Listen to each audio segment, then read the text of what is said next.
Hello everybody. We're beginning chapter 8 now on graphics in R. We're going to first study a general framework for understanding graphs and plots called the grammar of graphics.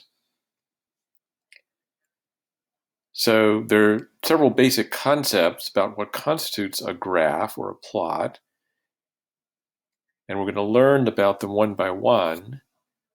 The graphing package that we are going to implement them in is called ggplot2. And to really understand how ggplot2 is doing its work, you're going to need to get a little bit of an overview of this grammar of graphics, which is a particular point of view, they call it a philosophy, of how to visualize data. The key concepts come as a set of 5. The frame of a graph, glyphs in a graph, aesthetic mappings associated with the graph, scales, and guides. These are the big 5. You're going to need to know those terms. They are defined in the glossary for this chapter and, of course, in these slides. So, again, I'm stressing that in this set of slides, we are just learning the concepts. We're not really going to put much stress on how to translate those concepts into the ggplot2 code.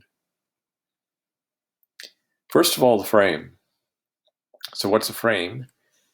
A frame is some relationship between position on a graph in the X or Y direction and the data that's being plotted. The frame is going to provide the space in which we'll draw the stuff you can actually see, the glyphs, or what you actually see. So the frame is trying to determine what position means in terms of data. That'll be made clear by examples.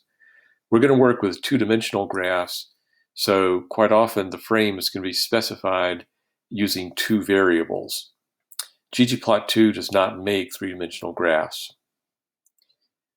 Now, sometimes we'll specify the frame with only 1 variable, and that's because we'll be working with the type of data where R will already know what to do with the other dimension. So, just for an example of a data frame that we might plot parts of, why not attach beginning computer science with R to your search path and get some help on M111 survey. Equivalently, you could just read in M111 survey into your R sessions memory from the package bcscr.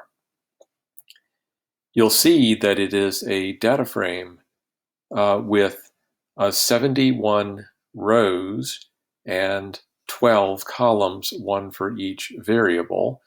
We did some study of it back in chapter 7, but why not a quick little review here in RStudio? So I'm going to ask her for help on M111 survey. Pops up lower left.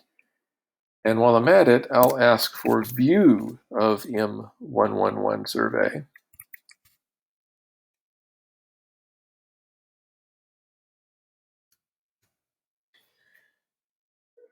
And you see the various columns that are available that have data in them. Now, say we have ourselves the following question. What's the relationship between the fastest a person's ever driven their car and their grade point average? So we can investigate this by defining a frame that involves these two variables, fastest and GPA, that come from M111 survey. You'll learn about a command called ggplot, where the first argument is the data frame that you plan to work with, and the second argument states a mapping. It's the result of a call to the function s, which means it's an aesthetic mapping. And what it does is it associates the x position with the variable fastest and the y position with the variable GPA. Now, if you run this code in RStudio, you might be a little surprised by the results. They're on the next slide. There's an x-axis and a y-axis, and they have names and they have numbered tick marks, but there's nothing inside. That's because only the frame has been set. We have not yet made a decision about what the glyphs are, like how the data should actually be visually represented. So let's get to those glyphs. What's a glyph? It's the basic graphical unit that corresponds to a case, a row, an observation in the data table. So you can see glyphs in the plotting area. Each glyph is going to be associated with or formed from at least one case. And the location of each glyph is going to be determined by the variables that define the frame. So what do you say that we represent every student, every row in M111 survey with a point? The points would be your glyphs. And in this example, each glyph, each point is going to go with exactly one student. The x-coordinate of the point is going to be determined by the value of the fastest speed that student drove their car, and the y-coordinate of the student's point is going to be determined by that student's GPA. In code, it's just this.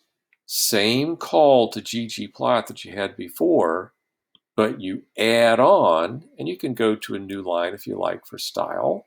You can add on the glyph with a call to geom_point. If you run that code in the console, here's what you get in the plotting window. That's probably what you expected the previous time you ran code. But now you really do get the scatter plot because you've specified the glyph. The third concept is aesthetic mappings. An aesthetic is just a perceptual property of a glyph that varies from case to case in the data frame. That's really important. A property that varies from case to case. So back here, one of the perceptual properties of these points is that they were black in color. But that doesn't count as that aesthetic mapping because every point is black.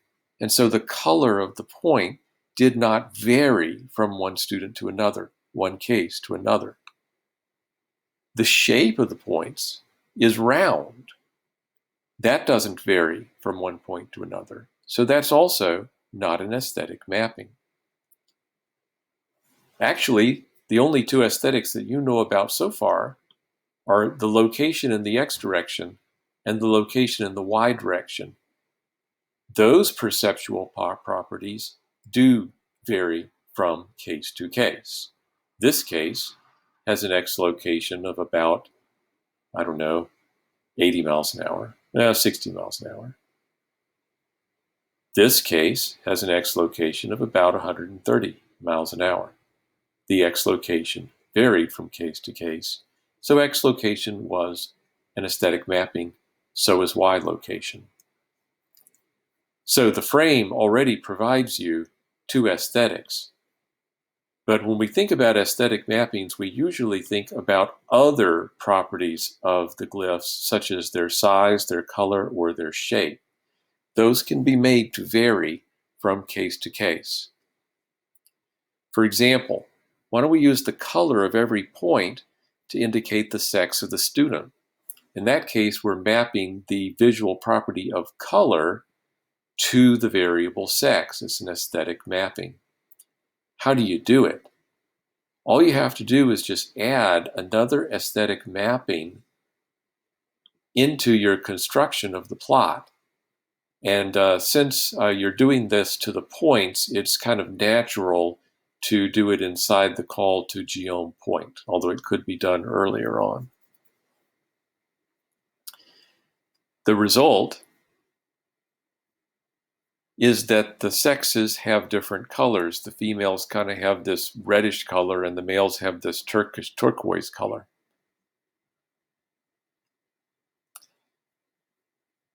Why don't we also map the perceptual property of size to the variable height? taller people get to have bigger points. Let's give this a try. So in the call to S inside the geom point, in addition to saying color equals sex, we'll say size equals height. So notice what we've been doing all along, because we've told ggplot that the data comes from M11 survey, we just get to name the variables inside of M111 survey, and ggplot knows to look inside of M111 survey to find them. Anyway, when you map size to height like this, then you get this extra legend that tries to indicate about how big a point is for somebody who's 60 inches tall and how big a point is for somebody who's 70 inches tall. And then for the other points, you can kind of try to guess at the height of the person. So we've covered the frame, we've covered glyphs, we've covered aesthetic mappings. Now we'll go to the final two, scales and guides. Scale. So the relationship between the value of a variable and the graphical attribute that's to be displayed for that value is the scale. For example, we mapped color to sex. It was ours choice to set the value female to that reddish color and the value male to that turquoise color. That was just a default choice that R made for you, but it was the choice of a scale. So the particular colors that you map the sex values to, that choice is the scale. You could have mapped to different colors, and so other scales are possible. So R has default scales that are ready to use pretty much for all the aesthetic mappings that are available in ggplot2 if you don't choose your own scales, and they're usually really sensible defaults. But if you wanted to change it up, then you could work out your own color scale. This is the same function call as before to make the scatter plot where color is mapped to sex, but now we're adding on a call to scale color manual. And when we say values is concatenation of pink and red, then R is thinking about the variable sex, and female comes first for that variable, so it'll go to the pink, and male goes to the red. And it would yield this sort of plot. Now guides, they're kind of the opposite of scales. A guide's an indication for the human viewer of the scale that is being used in an aesthetic mapping. So a guide takes you backward from what you see, the perceptual property of the data value, from the perceptual property of the glyph to the data value that it represents. So there's various examples of guides. I'm going to go back to this previous one and lay them out. Labels on the axes, like these numbers here and these tick marks. They're guides, because when I see this glyph here, this point I'm waving around, I can use the 2.5 and the 3 to make a guess that the GPA for this person must have been somewhere around 2.9. Of course, the titles on the axes are also guides. This legend over here is a guide. It's telling me how to go back from the color I see, like this reddish color, to know that the data was for a male, or from pinkish colors back to the data value female. So legends are guides. But there's more that's guides. These little white lines that you see, there's a major set of white lines and a minor set in between them you can barely see. Those are guides too. They help us figure out roughly what are the X and Y values for a point, and thus what are the fastest speeds and GPAs for the people that the point represents.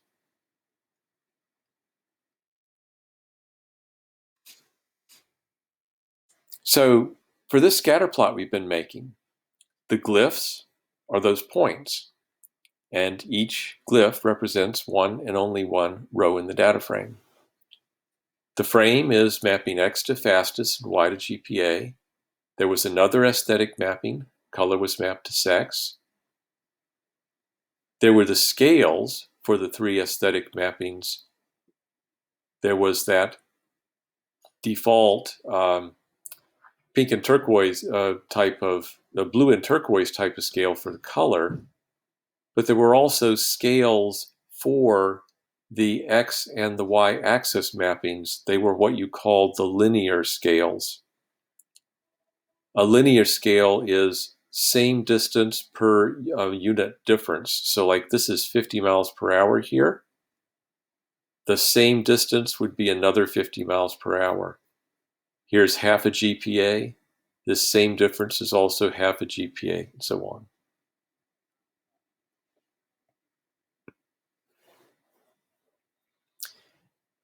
And then we've talked about the guides that were the legend and the axis tables and the tick marks and the hash lines inside of the plotting window.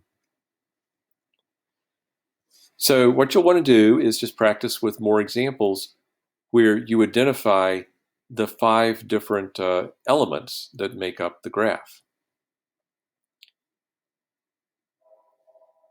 How about bar graphs?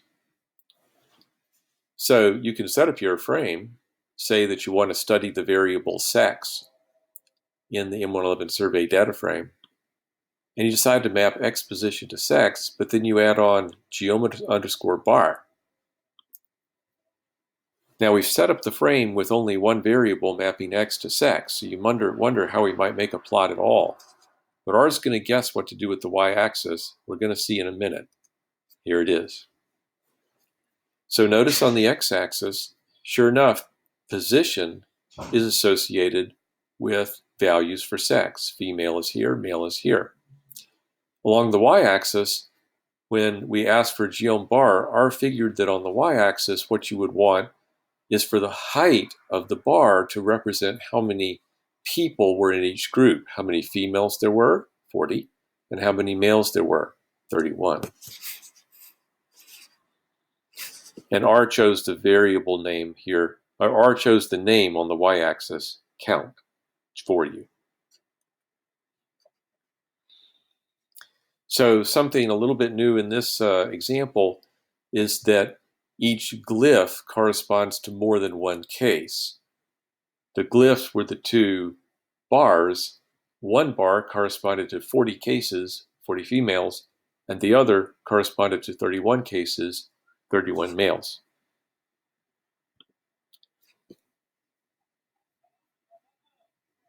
I'll point out that technically, R's choice about what to do with the y-axis had to do with a statistic, that tallying up that was done to get the heights. And that was the default statistic that it used for the y-axis. It's actually possible to ask R to use other statistics than its default for the y-axis. And in that way, you could get such things as percentages instead of tallies for the heights of your bars. Let's throw another variable into the study here. Suppose we wanted to study the relationship between one's sex and how one feels about one's weight, whether one feels 1 underweight, 2 about right, or 3 overweight. So we might start out, again, mapping the x-axis to sex and asking for some bars, but let's aesthetically map, inside of that call, the fill of the bars to weight feel. Now the fill of a bar is the color that's inside of it. And so the effect is this. The bars are divided into 3 pieces each. Each piece has a different fill, and the fill color is related back to the data with this guide over here for weight feel. And so what we learn is that when it comes to females, a lot of them feel blue overweight. Some of them feel greenish about right, and very few feel red underweight, whereas guys are more likely to feel underweight.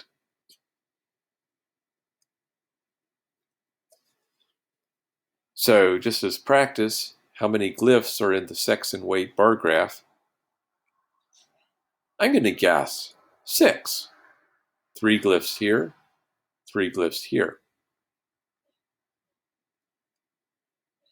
What aesthetics got mapped to what variables? Well, there's the frame, where the X is mapped to sex, but other than that, the fill is being mapped to the variable weight field. And the guides, well, there's that legend, there's labels and tick marks on the axes as well. Here's another example. Say you're wondering, how are the fastest speeds ever driven distributed for students in the M111 survey data? What speeds were common? What speeds were uncommon? That's what we mean by distribution. And we'll investigate this by making a histogram. Here's the histogram. I'm not showing you the code for this yet, but you have these glyphs that are bars, and each bar stands for a little subset of the rows of the data set, a subset of students who drove within a certain range of speeds. So for example, this bar here that I'm running up and down corresponds to the students who drove from, looks like about 96 to 101 miles an hour. And it looks like there were about maybe 7 of them.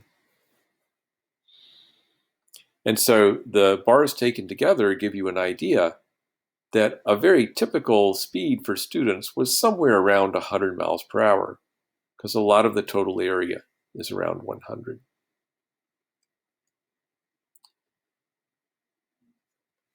Again, this time the glyphs are those rectangles. The frame was that X got mapped to fastest. R knew what to do with the Y location. It was not part of the frame. There weren't any other aesthetics in this plot. I mean, granted, the bars have a color, but that burley wood color is the same for all the bars. It doesn't vary with the data. And we've also seen the scale for the X location. It looks like another one of those linear scales. This much space horizontally is 50 miles per hour, no matter where you see that much space.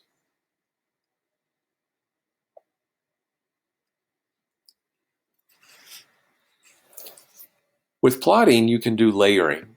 Layering means that you have more than one type of glyph on your plot. So for example, we could layer that histogram with what we call a rug of speeds. So we got the same histogram as before, but there's a second type of glyph. These little vertical marks make up a rug. Every vertical mark goes with one row on the data table, and it's positioned aesthetically so that its X location is at the exact speed that the student drove. Well, not exactly. We actually have jittered the rug, the little tick marks on the rug, to the left and right a tiny amount, so that 2 students who drove the same speed would not have the exact same position for their tick mark and be over plotting each other.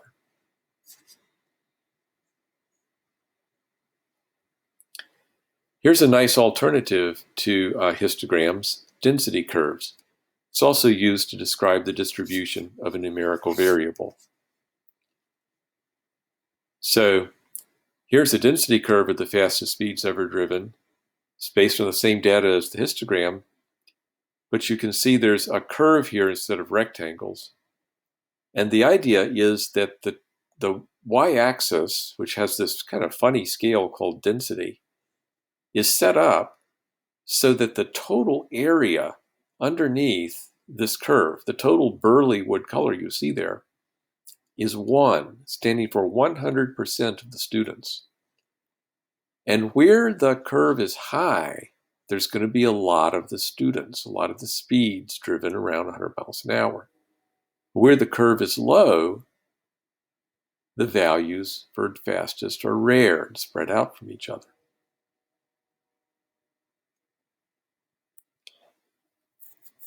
Sometimes you want to study the relationship between a numerical variable, like the fastest speed you ever drove a car, and a categorical variable, like maybe where you prefer to sit in a class, seating preference. How might you do this? Well, you could work with density plots, but produce a separate density plot for each of the three groups of people, the front sitters, middle sitters, and the back sitters. And you can throw all those three plots onto the same basic graph. What you've done is you've aesthetically mapped color of the density plot to seating preference. And the beauty of this, having these plots together, is that you can see, look at the blue, which corresponds to people who sit in the back. That density curve is a lot higher than the other two over these faster speeds. So there must have been some back sitters who went very fast.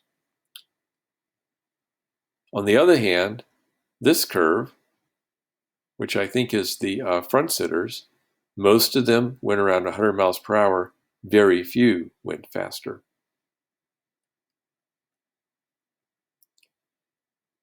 So again, always practicing your grammar of graphics ideas. The frame here is just the mapping of the x location to the variable fastest. Another aesthetic here was color getting mapped to seat. The glyphs this time are the three density curves, and each glyph corresponds to a whole subgroup, the group of front sitters, the group of middle sitters, the group of back sitters. Among the guides that I saw was that legend, this one here.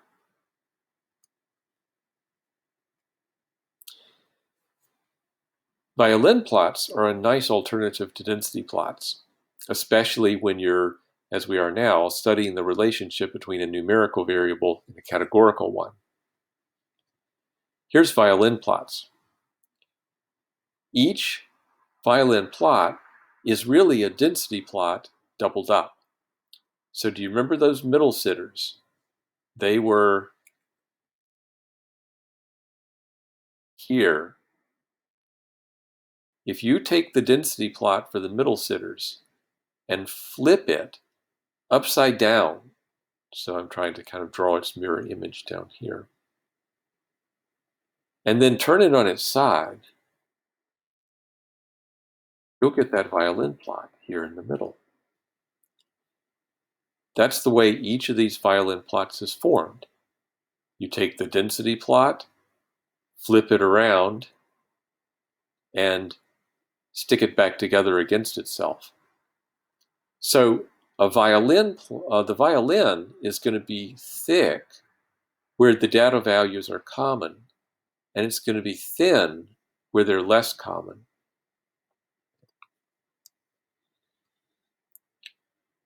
In addition to the violin plots, we appear to have the individual students here plotted as points. The Y location says how fast the student drove a car.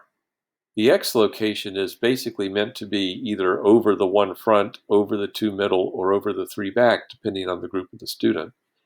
But to keep the students from overplotting each other when they drove the same speed, the points have been jittered randomly to the left and to the right around the one front, two middle, and three back values. Box and whisker plots are an alternative to violin plots. They're useful in about the same range of circumstances. Here's how box and whisker plots look for that same data. Now you want to wonder like how they work. Here's what they mean. So say you have a list of data values and you just order them from the smallest all the way up to the highest. The first quartile of that data would be a number that has about 25% of those data values less than it. The third quartile would be a number that has about 75% of the values less than it. The third quartile minus the first quartile, and this is a typo, it should be Q3 minus Q1. That's called the interquartile range, or IQR for short. It's a measure of how far spread out the middle half of the data is. Also important to know is the median. So that's a number that has about 50% of the data below it. So you're going to see the first quartile, the third quartile, and the median represented by a box. So for the front sitters, this lower line in the box is right where the first quartile would be. And so looking at that, it's about 80 miles an hour. I'm seeing that 25% roughly of the front sitters drove less than 80 miles per hour. The median is the thick line in the box. And I see therefore that about 50% of the front sitters drove less than 100 miles an hour. The top line of the box is the third quartile. That seems to be about 120. So about 75% of all of the students who are front sitters drove less than 120 miles per hour. The 120 minus the maybe 80 is a 40, and that's the number of miles per hour that contains the middle half of the students, the ones in this box. Now, what about these whiskers? If there are no outliers in your data set, no unusually large or small values, then that lower whisker is going to go from the minimum value to the first quartile. That's what happened here. The minimum speed driven by any front sitter was about 60 miles an hour. And that whisker takes you up to the first quartile. The lowest 25% of the speeds are spread out this much. Same for the top whisker. It goes from the 75th percentile up to the highest speed driven for the group. That's when there's no outliers. But sometimes there's an unusually fast speed or an unusually slow speed. Let's look at an example here with the back sitters where there's an unusually fast speed. What happens is this. When you have your box, the interquartile range is the height of the box. Now start at the third quartile and put 1.5 interquartile ranges on top of that. 1.5 would be about to maybe, let's see, 1 would be about here. About here. This person who drove about 190 miles per hour is higher than that. They're plotted separately as an outlier. And the whisker will just go up to the very last person that was not counted as an outlier. The same would happen for extremely small values. Anything that's more than 1.5 interquartile ranges below the third quartile would be an outlier. There was no outlier in this, or no low outlier in this data.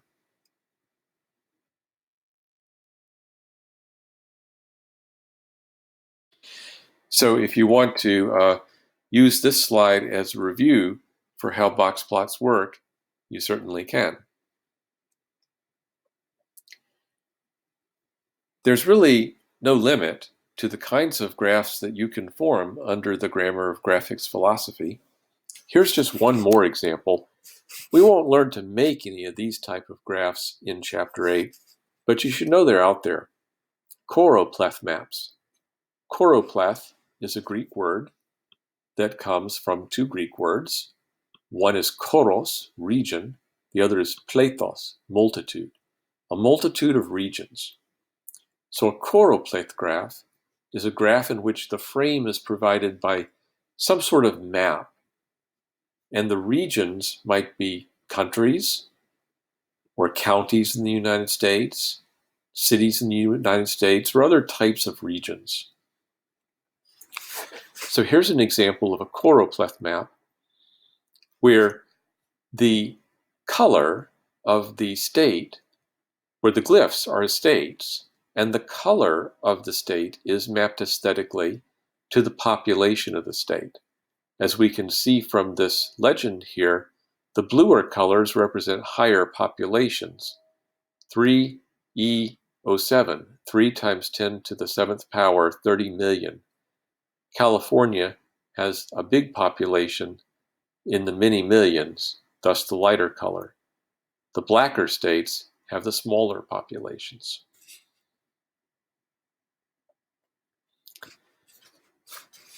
One concept that is not in the Grammar of Graphics Basic 5 list, but which is important, is facets.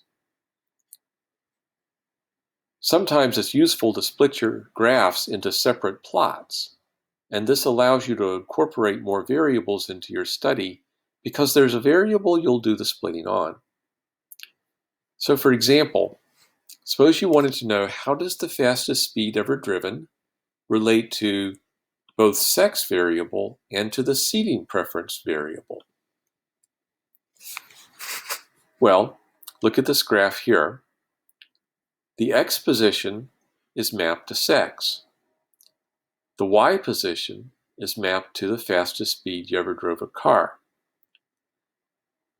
But there's 3 separate violin plots. One for the front sitters up here, another for the middle sitters here, and a third for the back sitters here. Each of those plots is called a facet. You've done faceting by the seat variable. It's not a particularly pretty or effective application of faceting here. I just wanted to show you a possible example. So if you were doing an analysis, you would certainly be pointing out all the things I mentioned, like the frame, mapping the X location to sex, the Y location to fastest, pointing out that there were 2 types of glyphs. There were the violins and there were the jittered points. There weren't any other aesthetic mappings outside of the frame, but you could say that we faceted by seat. Well, that's enough practice now with the grammar of graphics.